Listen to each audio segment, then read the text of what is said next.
Good afternoon. My name is Carly Jones.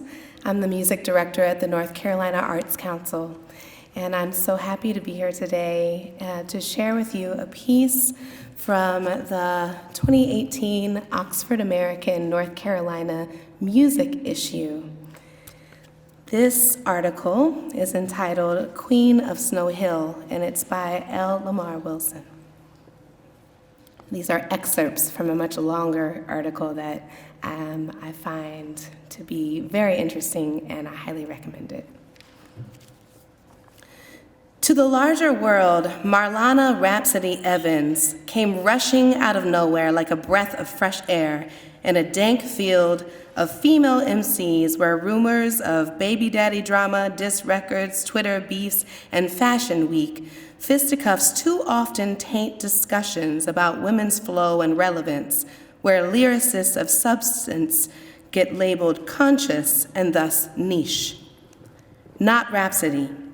She's been slowly building her cred as Jamla Records' Wonder Kid, guided by super producer and hip-hop scholar Ninth Wonder, grinding around the world while holding fast to the values she learned from her mama Layla, her parents, and her vast family, which includes 4 siblings, a dozen aunts and uncles on her mother's side alone, and a slew of cousins. Many of her kin still reside in Snow Hill, a town roughly 2,000 in North Carolina's coastal plains region, full of tobacco farms and open fields, jukes and corner stores, a penitentiary, and a smattering of churches. The DuPont plant in nearby Kinston employs many residents. Rhapsody's father, Roy, worked there as a mechanic for years. Watching her mother, Margaret Evans, an artist at heart, surrender her dreams to assembly line work in any number of industrial jobs in the area, dyeing ribbons for Snow Hill tape for years, now painting the accents on Lenox China's luxury offerings. Rhapsody cultivated a resolve that's shaped her path to independence and artistry outside the rubric of high-end label name-dropping and vagina monologuing for the gaze of men, the delight of marginalized queer communities, hankering for a diva to worship and emulate. With verses rooted in Alice Walker's womanist tradition of self-reflexive ode, cautionary tales, and homage to elders and ancestors, Rhapsody foregrounds the work of her mind in an industry that's thrived on selling Black women's blues, capitalizing so much on their music about being treated badly.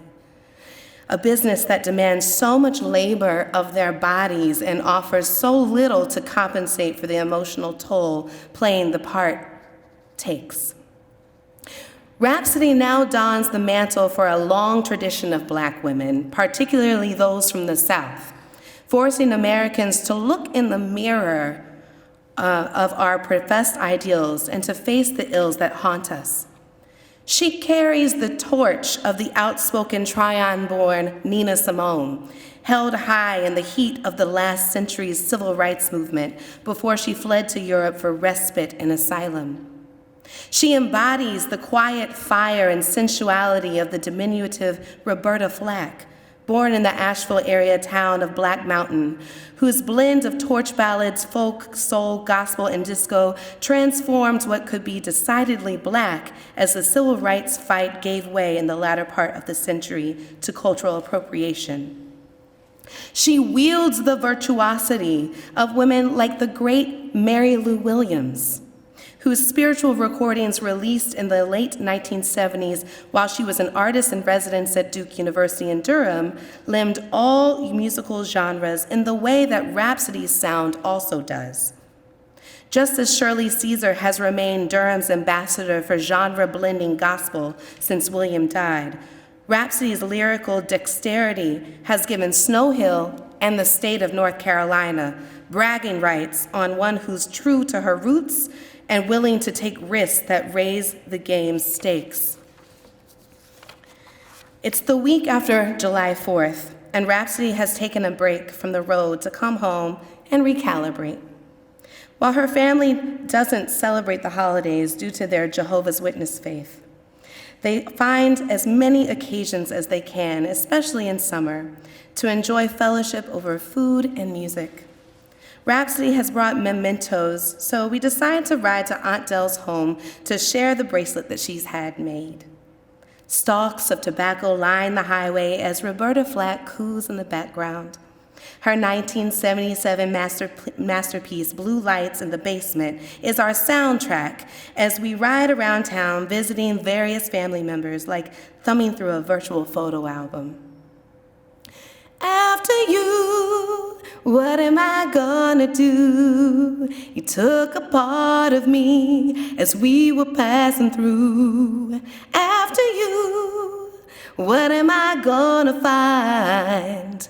To me you left behind as you were passing through. I might have to sample that, Rhapsody declares at one point, breaking a long silence as Flack's 4-minute deep cut After You plays. She gazes into a field where tobacco leaves loll like seaweed into one another, and stalks of corn bronzed a bit by the sun shimmer in the heat. This is home. This is peace. One of the things I love to do every night is that I get out of the car first and I look at the sky.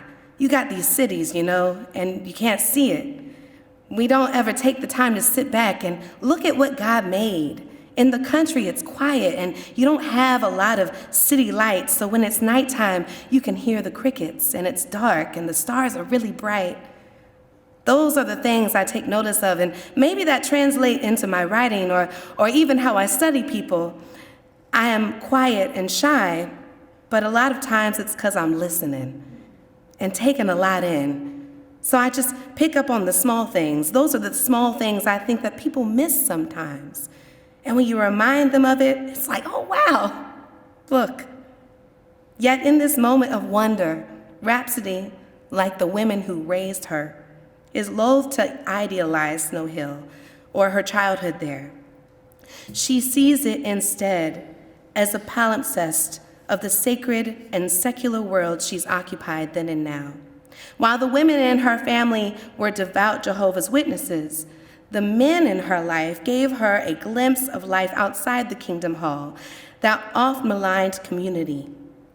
Her father, who is not a witness, but respects his wife's faith, encouraged his children to appreciate art as well. I had this balance. I had this strong foundation and this spirituality that taught me, but at the same time, I had this freedom to see the world and kind of be in it. And my mom always said, you have to live your life for you. You know I can give you the tools, and you know what's right from wrong. But at some point, it's up to you to decide how you want to live it. The choice whether you want to continue to be a witness or not, well, that's up to you. I'll end with Rhapsody's poem, which she's famously performed at the 2018 Black Girls Rock event. It's entitled, A Penny for Your Thoughts. I am Nina and Roberta, the one that you love but ain't heard of, got my head up like Pac after attempted murder. They failed to kill us, we still here.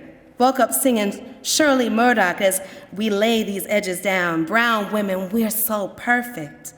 Went from in the field, but they still trying to crop us out the picture. But we all know who got the juice. My sisters imitating us in all they Hollywood pictures. I seen ya, so I exalted our realness. That good love you're feeling, that blackness you can't buy with a million. We are one in a million. Motherly, protective, classy, introspective, God-fearing, cutthroat. The one they all respect, it's the queen in me. I got that gene in me from all the queens I've seen. Emitting that glow, you know, my mama, yo mama, homegirls, sisters, Felicias, Arethas, Cicely's, Anitas, they know. Superwoman, worker bee, career woman that came home, cooked and cleaned. It takes a strong woman to balance those things. Walking the fine line of life with no balance beams, all while carrying child. We are the strongest human beings, queens. If you ever wondered what a Wonder Woman brings to the table, Solange said, take a seat. where thrones repeat, repeat, repeat. That's how royalty eats together, sisterhood. We are better for the village. On top of Mount Zion like Miss Hill is, shine, black girls rock, shake, and rhyme. Penny for a thought, but we gave them dimes, 'cause all my sisters are fine. Fine to the bone, royalty upon the throne. We are queens.